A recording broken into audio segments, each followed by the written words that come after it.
안녕하세요. 사진 찍는 회계사입니다. 오늘은 제가 라이카의 제품군에 대해서 말씀을 드릴까 하는데요. 라이카는 아무래도 좀 정보가 없다 보니까 사람들이 제품군 자체를 잘 모르시는 경우가 많은 것 같아요. 그래서 제가 오늘은 간략하게 라이카가 판매하고 있는 제품이 어떤지 개요를 짜드리고 그 제품 하나에 대한 자세한 얘기는 좀 생략을 하면서 진행을 하도록 하겠습니다. 참, 시작하기 전에 말씀드릴게, 오늘 말씀드리는 모든 판매 중이다, 판매 중이지 않다, 단종되었다, 이런 말씀은 2019년 10월 기준이에요. 10월 기준. 또 가격 같은 경우에는 현재 오픈마켓 가격이 아니라 공식 가격을 사용했습니다. 실제 판매되는 가격하고는 굉장히 괴리가 있어요. 그 점은 유념하시면서 보시면 될 것 같습니다. 아시겠죠? 자, 그러면 일단 라이카 M에 대한 얘기부터 당연히 해야겠죠. 라이카 M은 라이카가 판매하고 있는 가장 대표적인 카메라라고 보시면 됩니다. 이 카메라는 RF 카메라인데, 즉 레인지 파인더 카메라예요. 여기 레인지 파인더 카메라라고 해서 RF 카메라라고 줄여서 부릅니다. RF 카메라가 정확히 뭔지는 제가 일전에 따로 영상 올렸으니까 여기 이거 참고해 보시고, 간략하게 말씀드리자면 이쪽에 레인지 파인더를 위한 윈도우가 있고 이쪽에 뷰 파인더가 있는데요. 얘네 두 개를 연동을 해서 초점을 잡고 구도를 잡아 촬영을 합니다. 근데 이게 이 M이라는 단어 자체가 요 단어의 약자예요. 이게 독일어로 아는데 정확히 뭐라고 발음하는지는 모르겠습니다. 어설프게 영어식으로 읽지 않을게요. 이 단어는 통합된 레인지 파인더와 뷰 파인더라는 의미라고 보시면 되는데, 그 전까지는요, 이 카메라의 상단에 따로 뷰 파인더를 달든가 아니면은 레인지 파인더를 달든가 해서 여기서 초점을 잡으면은 이쪽에서 구도를 잡고, 이쪽에서 초점을 잡으면 이쪽에서 구도를 잡고, 이런 식으로 했어요. 그러니까 이제 뷰 파인더랑 레인지 파인더가 구분되어 있었는데, 라이카가 최초로 이거를 하나로 통합을 했습니다. 통합을 하면 어떻게 됩니까? 그건 RF 영상 제가 올려드린 거 참고를 하세요. 그래서 옛날 얘기를 좀 하자면은, 이걸 통합을 하신 분이 요 오스카 바르낙 박사님이라고 해야 되나? 하여튼 요 분이신데, 이분이 대단하신 게, 지금 흔히 풀 프레임이라고 하는 거 있잖아요. 흔히 135 포맷이라고 하기도 하고 35mm 필름이라고 하기도 하고 풀 프레임이라고 하기도 하는데, 이 규격을 만드신 분이에요. 그러니까 이 전까지는 영화에서 쓰이던 어떤 포맷이었는데, 이걸 사진으로 최초로 들고 와서 대성공을 하신 거죠. 그러니까 현재 여러분들이 사용하고 있는 모든 카메라의 어떤 규격, 풀프레임, 크롭 바디도 거기서 나온 거잖아요. 그래서 풀프레임을 최초로 만드신 분이 이분이시고, 그걸 시작한 게 라이카다. 자세한 얘기는 또 나중에 영상으로 말씀드릴 기회가 있을 것 같습니다. 이것도 얘기를 시작하면은 한두 끝도 없어요. 자, 그래서 현재 판매하고 있는 라이카의 주요한 M 라인은 다음과 같습니다. 주요하다고 했으니까 이거 말고도 좀 있어요. 아무튼 이게 디지털 라인이 있고 필름 라인이 있는데요. 현재도 라이카는 필름을 생산하고 있어요. 어쨌든 디지털만 보자면은 M10, 요게 지금 가장 메인 모델이고, 여기서 파생된 M10P가 있고요, M10D가 있어요. 이거 필름은 MP 0.72, 0.7은 이제 이 뷰파인더 배율을 뜻하는데 그렇게 깊게 아실 건 없습니다. 아무튼 이렇게 제품을 판매하고 있다. 근데 필름 카메라는 잘 안 쓰시잖아요. 그래서 얘는 설명을 생략을 할게요. 궁금하신 분들은 라이카 홈페이지 참고해 보시기 바랍니다. 저는 이제 디지털 카메라 위주로 얘기를 하려고 하는데, 이 라이카는 기본 모델이 있으면은 이런 식으로 요걸 이용해서 모델을 파생시키거든요. 요거를 이해하려면 일단 그 전세대인 M240으로 설명하는 게 훨씬 편합니다. 아까 M10이었잖아요. 이게 그 M10 전세대요. 짜잔, 제가 사용하고 있는 라이카 M 타입 240이라고 하는데 요 카메라입니다. 이거를 이 M 뒤에 숫자가 안 붙어요. 원래 그 전까지는, 잠깐만 먼저 보여드리자면은, 원래는 이런 식으로 M8, M9, M10 이렇게 해야 되는데, 이 9에서 10 넘어올 때 중간에 잠깐 숫자가 없는 모델이 나왔어요. 이게 240입니다. 그래서 라이카가 이 M 뒤에 숫자를 안 붙이고 타입 240이라고 했는데, 사람들이 이걸 어떻게 부를 거냐 라고 가지고 좀 설왕설래가 있었는데, 대부분 이거를 M이라고 부르는 사람도 있었고 M240이라고 부르는 사람도 있었고, 대체로 이렇게 두 개로 부르는 것 같아요. 뉴M 아니면 M240. 근데 지금은 이게 뉴가 아니니까 그냥 보통 M240으로 부르는 것 같습니다. 안 그러면 너무 헷갈리잖아요. 자, 그래서 이게 보면은 모델이, 파생된 모델이 크게 네 가지가 있어요. 일단 MP, MD, MM, ME예요. 요 P는 프로페셔널의 P라고 보시면 될 것 같습니다. 이게 히스토리가 있는데요. 예전에는 이 카메라가 주류일 때, 그러니까 니콘에서 F 마운트를 파기 전에 SLR 카메라가 나오기 전까지는 RF 카메라가 주류였던 시절이 있었거든요. 까마득한 예전인데 한국 전쟁 6.25 그 전쟁할 때 북한이 남한을 쳐들어올 때 즈음의 얘기입니다. 꽤 옛날 얘기죠. 아무튼 이제 그때는 이 카메라를 기자분들이 쓰셨어요. 이게 던컨 기자분이 우리나라에 와서 한국 전쟁 취재하면서 굉장히 유명해졌거든요. 그래서 기자분들이 그때는 이걸 사용을 했으니까 그 기자분들을 위한 모델을 만들어서 P라는 프로페셔널이라는 약자를 붙여서 팔았습니다. 근데 현 시점에는요, 이거를 기자분들이 안 쓰잖아요. 안 써가지고 이 모델은 그냥 마케팅용 모델이라고 보시면 될 것 같아요. 이 모델의 특징이 뭐냐면은 일단 이 빨간 딱지를 없애요. 빨간 딱지를 없애고 지금 이 사진에서 보이진 않지만은 바디 상판에 각인을 합니다. 빨간 딱지가 생긴 게 그렇게 오래되지 않았거든요. 그리고 미묘하게 조금 뭐 성능을 향상시키는데 근본적으로 카메라 성능의 차이는 없다고 보시면 돼요. 즉 복고풍으로 디자인을 해가지고 조금 더 가격을 살짝 더 비싸게 받는 어떤 마케팅용 고급형 모델이라고 보시면 됩니다. 아시겠죠? 그 두 번째는 MD. 이 모델은 라이카 유저가 아니면 상당히 황당할 수도 있는 그런 카메라인데요. 디지털 카메라이지만은 이 D 모델은요, 후면에 액정이 없어요. 후면에 액정이 없으면 뭐가 문제겠어요? 사진을 찍은 다음에 확인이 안 되겠죠? 예, 사진을 찍은 다음에 확인이 안 됩니다. 그래서 MD에서 사진을 찍은 다음에 확인하려면 두 가지 방법이 있는데요. 메모리 카드를 꺼내서 컴퓨터에 넣어서 확인을 하든가 아니면 핸드폰으로 연결해서 확인을 해야 돼요. 핸드폰 연결이라는 게 이제 와이파이. 물론 핸드폰에 OTG 같은 거 써가지고 메모리 카드 연결해서 볼 수는 있겠지만 대체로 그렇게 안 하시니까 크게 보면은 메모리 카드 빼서 확인하는 방법이랑 와이파이 연결해서 봐야 됩니다. 뭐 그런 황당한 카메라가 있는가, 디지털 카메라인데 액정이 없어가지고 내가 찍은 사진을 확인할 수 없는 그런 황당한 카메라가 있는가 라고 생각을 하실 수도 있겠지만은, 물론 유저들도 이 카메라를 다 좋아하진 않아요. 이 카메라 싫어하시는 분들도 계시는데 라이카 유저분들 중에서는 이 카메라 좋아하시는 분들이 굉장히 많습니다. 필름 카메라 촬영하는 것 같은 느낌을 주기 때문에 내가 지금 촬영하고 나서 정확히 어떻게 찍혔는지 모르잖아요. 옛날에 필름 시절엔 그랬거든요. 내가 한 롤을 다 찍은 다음에 사진관에 맡기면은 사진이 잘 찍혔을까 라고 이렇게 기대를 하던 시절이 있었어요. 저도 예전에 그런 경험을 하긴 했는데 뭐 그런 느낌으로 사용하기 위한 카메라라고 보시면 됩니다. 가격도 전혀 싸지 않아요. 다음은 MM. 요거 이제 모노크롬의 약자예요. 이 M은 그러니까 모노크롬이니까 한마디로 흑백 사진입니다. 이 카메라로는 컬러 사진을 촬영할 수가 없어요. 이 카메라로는 오로지 흑백 사진만 촬영할 수 있는데 이 카메라는 상당히 평이 좋습니다. 디지털 카메라가 흑백밖에 촬영할 수 없는데 평이 왜 좋을까라고 보시면은 복잡한 얘기는 안 하겠지만 보통 요즘에는 이렇게 픽셀 4개를 한 세트로 해서 녹색, 파란색, 빨간색 뭐 이런 식으로 처리를 하거든요. 칼라를 사용하기 위해서는 얘네 데이터들을 합쳐가지고 빈 부분을 보관법을 이용해서 메꾸는데 이 모노크롬은 이걸 칼라 필터를 없애고 얘네 데이터를 온전히 다 휘도 값으로만 활용을 합니다.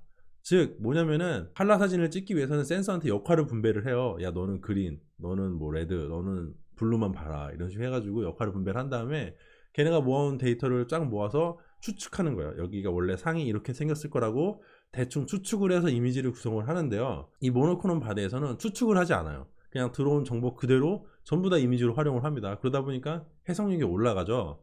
예, 그래서 칼라를 포기한 대신에 해석력을 올린 제품이라고 보시면 돼요. 제가 말씀해 드린 게 지금 이해가 안 되시면은 괜찮습니다. 이해를 시켜드리게 길게 설명을 하면은 완전 주제에서 벗어나기 때문에 간략하게 설명을 했고요. 헷갈리신 분들 요청하시면 제가 이 부분은 따로 또 나중에 포스팅 하도록 하겠습니다. 아시겠죠? 자, 그 다음 마지막은 이제 이 바디는 이제 보급형 모델이라고 보시면 돼요. 근데 이 M이는 약간 욕을 먹는 게 M240이 나온 게 2012년이거든요. 그런데 이게 언제 나왔다? 2019년. 올해 나왔어요, 올해. 지금 나왔나? 출시했나? 근데 2012년에 나온 카메라를 그대로 정말 그대로 이 바디 색깔만 조금 바꿔서 냈거든요. 그리고 가격을 원래는 M240이 한 900만원 정도 하는데 얘는 한 600만원 정도 출시를 했거든요. 300만원 떨궈서. 그런데 바뀐 게 거의 없습니다. 껍데기만 바뀌었어요. 껍데기만 바꿔가지고 옛날 제품 300만원 싸게 파는 거예요.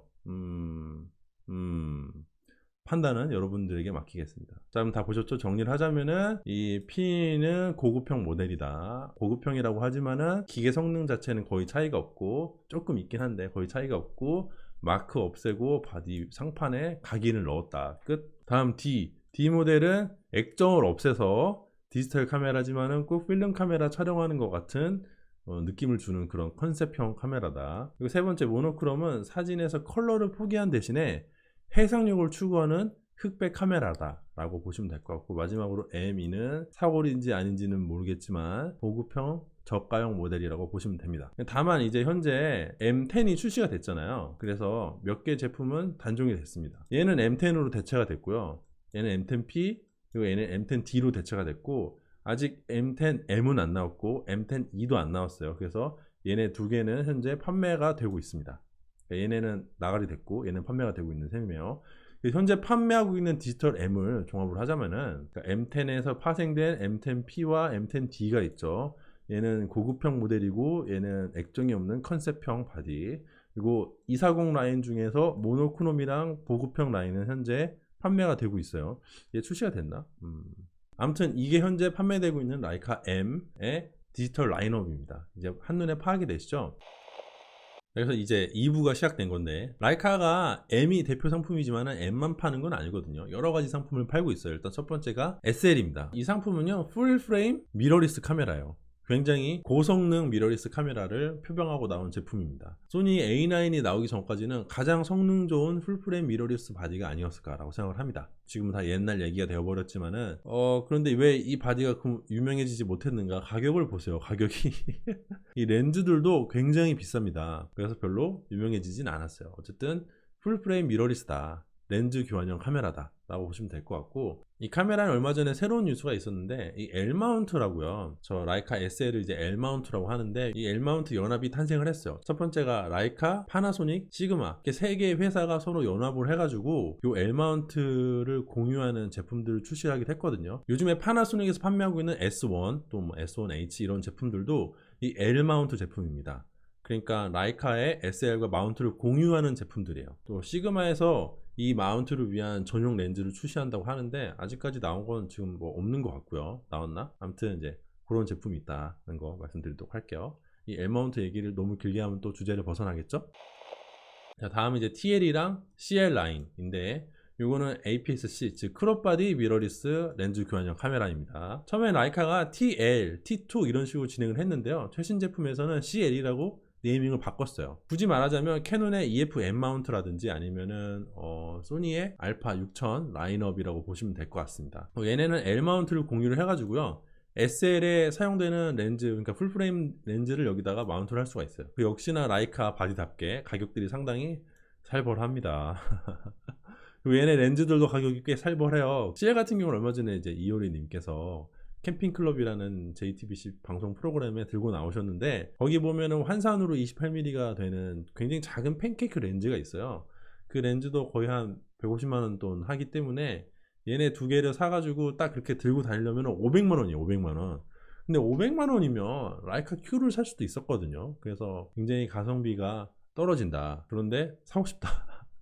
아 근데 저 진짜 이게 CL이 너무 사고 싶어요. 진짜 저 CL 매장 가서 라이카 제품들은요, 이렇게 사진으로 보시면은 감이 전혀 안 와요. 라이카 제품들은요, 매장에 가서 손으로 딱 만져보잖아요. 그러면 그 감촉이랄까? 여러분들 아무리 이렇게 제가 라이카의 제품을 영상이나 뭐 사진으로 보여드려도요, 제가 이걸 눈으로 직접 보면서 느끼는 이런 감각이나 이런 감촉을 전달해 드릴 수가 없거든요. 저 CL도 마찬가지예요. 저 CL을 여러분들 매장에 가서 직접 보시면은 굉장히 고급스럽다라는 느낌을 받으실 수가 있을 거예요. 그래서 CL 처음에 나왔을 때 욕하던 사람들도 매장에서 한번 보더니 야 이거 물건이라고 사버렸어요. 그러니까 기계 성능이랑 조금 느낌이 다른 건데, 약간 자동차 같은 거라고 보시면 될 것 같아요. 제가 라이카 얼마 전에 라이카 쓰는 사람 욕하지 마세요 뭐 이런 영상 올렸잖아요. 거기 좀 무겁게 올려서 약간 후회하고 있는데, 비싼 외제차 같은 거 타시면은 그 비싼 외제차가 주는 어떤 느낌이 있잖아요. 그 외부 마감이라든지 헤드라이트 디자인이라든지 딱 탔을 때 안에 인터레시아 이런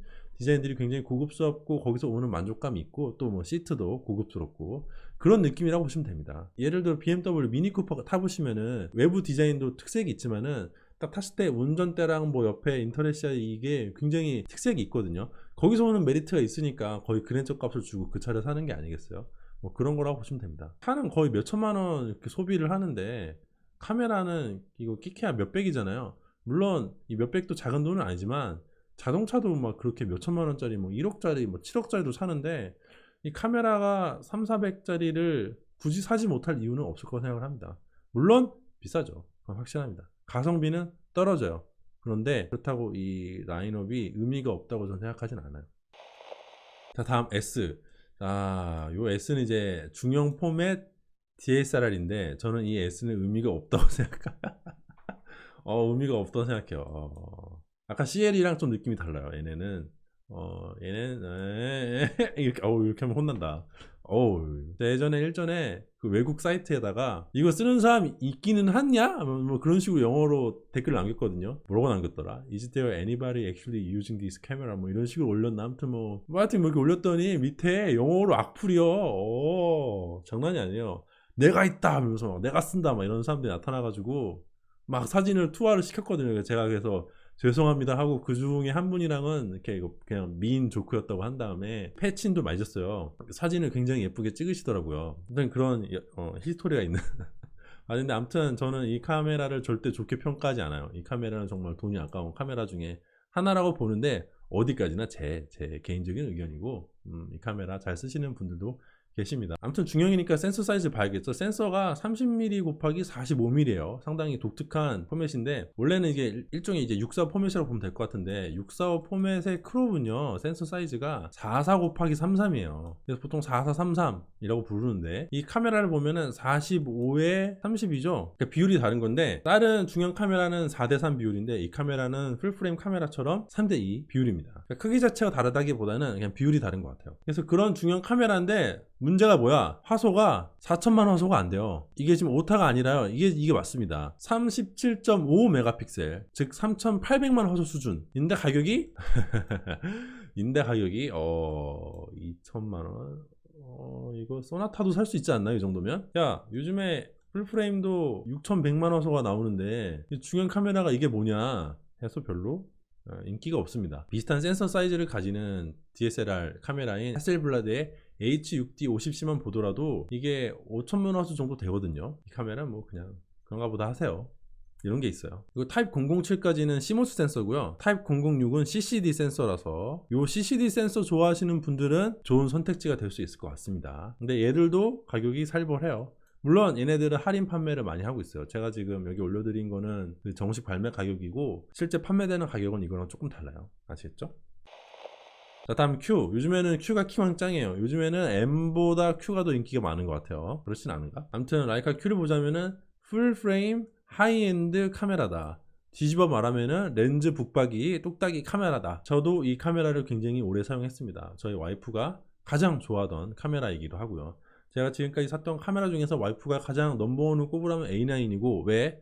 사진 촬영할 때 소리가 안 나니까. 두 번째가 Q였어요. 얘도 상당히 조용한 데다가 작고 사진도 잘 찍혔기 때문에 와이프가 굉장히 좋아했어요. Q1이 나왔고 얼마 전에 Q2가 나왔는데 Q1 같은 경우에는 24 메가픽셀로 평이했는데 Q2는 4,700만 화소로 상당히 고화소입니다. 그리고 렌즈는 28mm f1.7 렌즈가 북박이로 박혀 있어요. 그리고 간이 마크로 기능도 둘 다 제공해 주기 때문에 매크로 모드로 전환을 해가지고 촬영을 하시면은 음식 사진 같은 걸 찍을 때도 상당히 좋습니다. 일상생활 촬영하는데 거의 뭐 무적이라고 보면 될 것 같아요. 저는 이 카메라로 28mm에 대한 공부를 상당히 심도 있게 할 수 있었고요. 굉장히 만족하고 사용하는 카메라였어요. 특히 라이카 카메라답지 않게 초점 잡는 게 굉장히 빨라요. 동체 추적은 좀 엉망이고 동영상 AF도 좀 별로 좋지는 않지만은 뭐 신혼여행 들고 가서 동영상도 예쁘게 찍긴 했어요. 그냥 단샷으로 한 컷 한 컷 찍기에는 AF 성능도 상당히 훌륭합니다. 그리고 최신 제품인 Q2는 4,700만 화소 정도 되기 때문에 얘를 이제 크롭을 하면은 뭐 35mm나 50mm? 50mm 좀 그런가? 아무튼 그런 렌즈를 사용하는 느낌을 낼 수가 있어요. 그래서 꽤나 훌륭한 제품이다. 이거 꽤 인기가 많다라고 보시면 됩니다. 근래에 나오는 라이카 제품 중에 가장 많은 수익을 올리지 않았을까라고 생각을 하고요. 이 Q 때문에 라이카 M으로 입문하시는 분들이 굉장히 많아졌어요. 이게 미끼 상품이라고 하는 경우가 있는데 그러니까 Q를 샀다가 M으로 가게 된다 이런 말이죠. 그러니까 Q가 M을 판매하기 위한 미끼 상품이라고 하는데 제가 정확히 딱 거기에 걸려서 Q를 샀다가 나중에 M으로 갔습니다. 여러분들도 호기심에 Q를 사게 되시면은 굉장히 높은 확률로 M을 결국 사시게 될 거예요. 근데 왜 그러겠어요? 그게 Q가 만족스러우니까 M으로 가지 않겠어요? M에 가서 실망을 할지언정 이 Q는 사용했던 사람들이 대부분 안 좋은 소리를 하는 건 저를 거의 보지 못했어요. 이 Q는 정말 좋은 제품이라고 생각을 합니다. 자, 이제 거의 마지막 컴팩트 카메라. 라이카도 똑딱이 카메라를 팔아요. 이렇게 빨간 딱지를 박아서 꽤나 그 다른 제조사에 비해서는 좀 고가로 판매를 합니다. 이 라인이 상당히 복잡하고 많은데 크게 보면은 V 라인과 D 라인, C 라인이 있어요. 그러니까 V룩스, D룩스, C룩스. 크게 보면 세 가지 라인이 있는 거예요. 이거 외에도 있는 거로 알기는 아는데 뭐 크게 보면 이렇게 세 가지입니다. 각 라인 최신 제품들을 보자면은 V룩스는 5가 최신이고 D룩스는 7이 최신이고 C룩스는 그냥 C룩스예요. 얘네가 각각 뭐냐, 이 V는 환산인데 35mm 환산 초점거리로 25에서 400mm까지 커버가 되는 1인치 센서 카메라입니다. 1인치 센서. 조리개는 f2.8에서 4.0 정도고요. 그 다음 D룩스는 마이크로 포소드 센서예요. 마이크로 포소드. 그리고 환산으로 24에서 75mm, 조리개는 f1.7에서 2.8 정도라고 보면 됩니다. 이 D룩스만 돼도 상당히 괜찮아요. C룩스는 요 V룩스랑 비슷한데 24에서 360으로 망원도 살짝 부족하고요. 조리개가 상당히 어둡습니다. 2.8에서 4.0인데 얘는 3.3에서 6.4예요. 다만 좀 디자인이 V룩스는 무식하게 생겼거든요. 근데 얘는 디자인이 상당히 깔끔하고요. 영화 어디 뭐 나왔었는데 그래서 꽤 유명해졌었어요. 지금은 좀 나온 지 오래됐고 요즘에는 C룩스 대신에 V룩스로 올려서 판매를 하고 있다 라고 보시면 됩니다. 근데 이 꼭 똑딱이 제품들을 보실 때 한 가지 명심해야 될 점이 있어요. 바로 파나소닉 카메라와의 비교입니다. 이 디룩스 7 제품은요, 정확하게 파나소닉의 LS100-2랑 똑같은 제품이에요. 성능이 똑같습니다. 그냥 같은 카메라예요. 그런데 디룩스는 라이카 딱지를 붙여서 팔고요, 얘는 파나소닉 딱지를 붙여서 팔아요. 왜? 라이카는 파나소닉하고 기술적인 제휴를 통해서 상당히 많은 제품을 같이 판매하고 있습니다. 아까 설명을 안 했지만 라이카 Q도 초점이 빠르다고 했잖아요. 그게 파나소닉 기반으로 바디를 만들어서 그렇고요.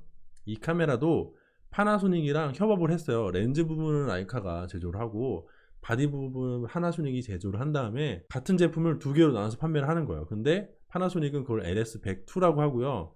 라이카는 디럭스 7이라고 하는데 가격이 디럭스 7이 훨씬 비쌉니다. 얘가 훨씬 비싸요. 얼마나 비싼지는 여러분들이 한번 검색을 해보시면 약간 황당할 정도로 비쌀 텐데 같은 제품인데 이렇게 비쌉니다. 그리고 마찬가지로 V룩스5도요. 파나소닉에 유명하진 않지만 FZ1002라는 제품이 있어요. 이 제품하고 똑같습니다. 완전히 같은 카메라인데 역시나 빨간 딱지를 붙여서 좀 더 비싸게 팔아요. 저렴하게 사야겠다 싶으신 분들은 그냥 파나소닉으로 사시고요. 나는 좀 이 빨간 딱지가 갖고 싶다 라고 하신 분들은 이제 라이카를 사시면 되는데, 저한테 많이 여쭤보시는 게 그러면 이 라이카 사는 거는 바보 같은 짓인가요? 라고 댓글로 상당히 많은 분들이 여쭤보셨어요. 전혀 바보 같은 짓이 아닙니다. 여러분들 가방 같은 거요. 가방 같은 거. 예를 들어 똑같은 에코백인데 그거를 에코백을 동대문 가서 사면은 5,000원에 살 수 있지만은 그 에코백을 백화점에 가서 사면은 2, 3만원 줘야 되는 경우도 있죠. 또는 명품 입생놀랑 같은 데서 에코백을 팔긴 하더라고요. 아닌가? 하여튼 뭐 그런 명품 가방 사면은 좀 더 비싸겠죠? 그러면 그게 의미가 없나요? 의미가 없다고 생각하는 사람도 있겠죠. 근데 의미가 있다고 생각하는 사람도 있을 거 아니에요. 나는 빨간 딱지를 갖고 싶다 라고 생각을 하시면은 그냥 이 카메라 사시면 됩니다. 남의 눈치 보실 필요가 없어요. 갖고 싶으시면 사시면 돼요. 저요? 저는 안 삽니다. 저는 뭐 자, 해서 판매되는 제품은 다 봤고요. 이제 단종된 제품 몇 개 보고 마치고자 합니다. 일단은 라이카 R이라는 이 라인이 있었어요. 지금 단종이 됐는데 이상하게 생겼죠? 예. 생긴 게 상당히 괴랄하게 생겼습니다. 이게 필름 카메라고요. SLR 카메라, SLR 카메라. 라이카에서 처음에 M을 냈잖아요. M을 낸 다음에 니콘이 이걸 보고 F를 만들었어요. 얘는 RF 카메라고 얘는 SLR이죠. 이 사연이 있는데 그 얘기는 안 할게요. 어쨌든 간에 라이카가 M을 잘 만드니까 니콘이 원래는 RF 카메라를 만들었는데 우리는 RF 카메라를 만들어봤자 라이카한테 안 되겠다. 우리는 우리만의 길을 가야겠다 해가지고 SLR 카메라를 개발을 했고요.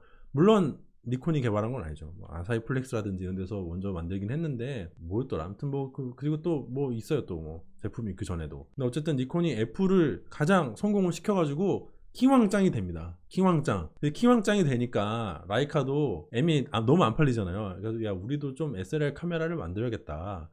해서 만든 게 R이에요. 그래서 이 카메라는 초반에는 니콘을 따라 했습니다. 따라 하다가 나중에는 이렇게 이상한 모양이 되면서 독자적인 길을 갔지만은 크게 성공했다고 보기는 어려울 것 같아요. 성공했으면 지금도 판매를 하고 있겠죠. 근데 또 매니아는 있어가지고 이 카메라 무시하면은 혼나요.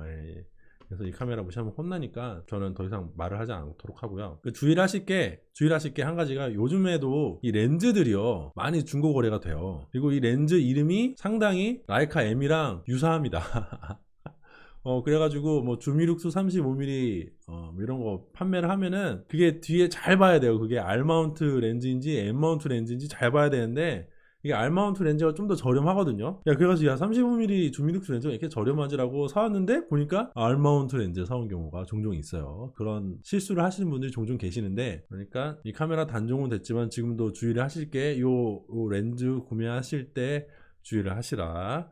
유난히 저렴하면은 끝에 이게 R 마운트용 렌즈인지 아닌지 확인을 해 보시길 제가 권해드립니다. 아시겠죠? 그 다음에 라이카 X라는 라인이 있었는데 좀 몰랐는데 어느샌가 이게 단종이 됐더라고요. 물론 지금 XU, 제가 사용했던 XU는 판매가 되고 있나 좀 모르겠어요. X는 크롭바디 콤팩트 카메라예요. 즉 똑딱이 카메라입니다. X1이랑 X2 그리고 뉴X 타입 113 요 제품이 있었는데 여기서 또 XU가 나왔고 뭐 이런 제품들이 있어요. 요 XU는 방수 카메라예요. 제가 상당히 잘 사용했던 분노의 이름을 사용했던 카메라입니다. 정말 제가 사용했던 카메라 중에 가장 저를 열받게 했던 카메라예요. 와이프가 집어 던지라고 했었거든요.